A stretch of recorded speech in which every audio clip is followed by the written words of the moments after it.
Kia ora, Lara here, and I am sharing a layout process video created in response or as part of a celebration to Karen Carr's 800 subscribers on YouTube. You can find me on different social media as Scrappykea. I'm going to be scrapbooking a photo of some of my pink shoes. So the challenge that Karen set for us was bright and bold. So I figured that I'd go for something a bit bright and bold that I've recently started wearing or purchased. And so I'm sort of documenting my new shoes. These shoes are super comfy. They are Allbirds, which are kind of an enviro-friendly shoe as well, which kind of is just that added bonus. But I just love how comfortable they are. And when I saw these pink ones, I just had to get them.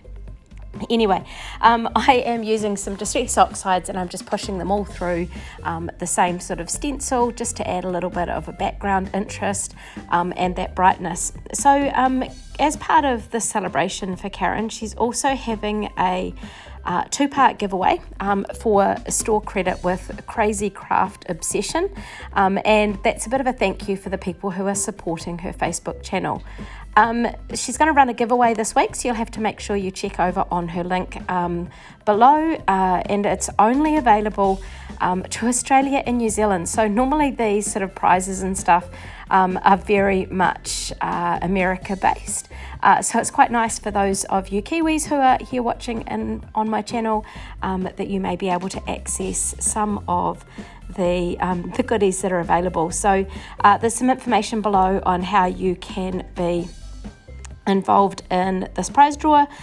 You have to like some of Karen's videos for the month of November, including one on the 13th apparently, which will be linked up below as well. And she's also got some stuff on her Facebook group, and there's a giveaway post there too. So again, all the links are below, and the links in conjunction with Crazy Craft Obsession. And because I believe that's an Australian store, that's why it's only available in Australia and New Zealand. So I went through and I've used 3 different colours with the distress oxides. I've then also used 3 of my shimmer brushes. So I think it was Bluebell, and I used Wildberry, which are 2 previous colours of the year, and I've also used Melon, which is this year's colour of the year. So it's the colour of the year shimmer brushes you saw me use there in the background. So I just squeezed a bit of them out so they were nice and juicy, and then flicked them on like a paintbrush. What I'm going to do here is, because the theme's sort of bold and bright, I've gone through my scraps bags and I've grabbed out some colours that I think will go okay with the photo of the shoes, and I'm just trimming each of these down to 1.5 inches by 5.25 inches, which is what my photo measured in width, and that's sort of going to create some layers sort of coming down, or tassels even, down from the photograph in this layout. So just trimming off all of these. It's kind of a bit boring, sorry, for the process of showing all this. I do simplify some of the other bits soon, but you'll see where I get to that point. This paper here is the Wildberry that also matches that shimmer brush, and it's a nice match for my shoes actually. It's almost the perfect colour. Whoops, this one's a bit short, so I'll go back and do a whole strip at 1.5 and then trim it down to 5.25. So the papers here are all close to my heart. They are all scraps just from my scrap bags, and I just was thinking bold and bright as I went through and selected the colours out that I wanted, and I don't end up using all of these in the finished layout, but I've got them there ready to go. So just one last piece here. This is quite a cute paper. It's got a bit of water damage on part of it though, so it's nice to be able to use it for the pieces that I can.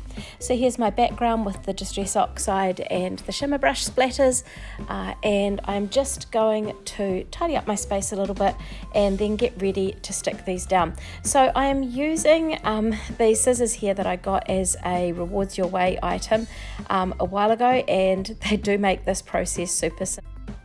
So I have gone through and I've tasseled all of them off camera. I decided you didn't need to see that process. And now I'm going to go through the process of sticking them down. So I stick down this first one, and then I realised it would have been actually easier to start from the bottom and work my way back up. You'll see here that I go to try and poke them under these tassels where I've done it, but it just doesn't quite lift up quite as easily. So what I end up doing is using another piece of paper to lift them. And while all the pieces are lifted up, I'm then able to sort of visually see where I need to place these strips, and then I'm just tucking them underneath. So I'm just going through and doing that with each of these wee strips. I really love how the colours come out here, and it just sort of ties in really nicely with the shoes, even though they were kind of a random collection of colours, just with the idea in mind of these tassels. I'm not sure if I'm using the right word there, but never mind. So the tassel, the layers, just sit there and just adds a really nice texture, and just a little bit of pattern instead of just some plain strips of paper, which I could have done in there. Now I do go back soon and I add some more colour in down the bottom there, but I found this gorgeous glitter paper in my scraps box as well, and I thought, oh, this will be cool for behind the photo. So the photo, when I printed it on my selfie, I printed it with a border. So that made it that little bit smaller again, but it also meant that I didn't have to back it with some white cardstock first. And here another piece of scrap paper that I'm going to use just to sort of create that little bit of interest with my photo mat. And my scissors are through in another room, so I just decided to use the trimmer. It was quicker than going and getting the scissors, whereas normally I'd use scissors because it's quicker than using the trimmer. Anyway, I do decide that it needs to bring in another colour here, so I bring in this yellow paper, which I had already cut, and bring in another piece there just to lift up that one before layering it down the bottom. It was easier almost doing the bottom one because I was able to make sure it was lined up nice and straight with the base of that white daisy cardstock that I've put the background and stuff on. When I stuck this down, I was a little bit disappointed that I have covered up the top of the stenciling that I did. When I did it, I was kind of thinking, yeah, a little bit peeking out all over, but in the end it doesn't actually matter. I actually really like how it's come out.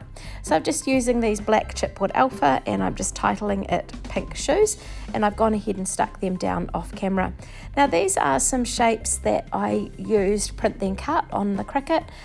These are close to my heart shapes, and I just sort of had to flatten them and then set them to print then cut.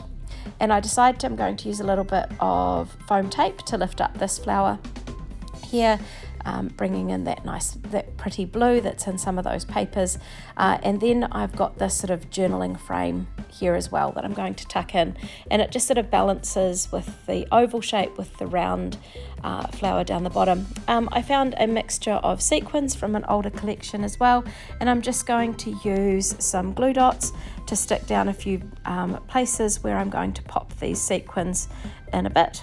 So it's kind of tricky. You'll see me soon. I forget about one of the glue dot spaces, but I do work that out a little bit later on, and I have to sort of look closely at the layout to see where I've missed pieces. But I'm just randomly sticking these down where I had popped the glue dots, and I decide to do another round of that. These work really well for sequins and stuff. I often do use liquid glue or something like that, but it was just a lot less mess and a lot simpler to do it this way. Plus it just gives a nice easy way to stick those sequins down. So I'm trying to remember where I put the dots. I do sort of forget where some of those places were, but I can always go and add more later, can't I?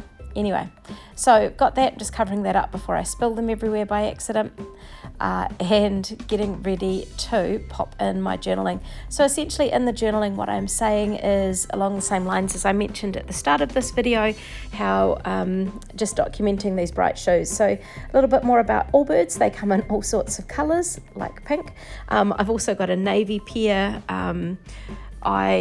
These are just the tree ones, so they're kind of a bit better for spring, summer, which is the season we're in at the moment, but they also do some really nice wool ones as well, so those are great for winter.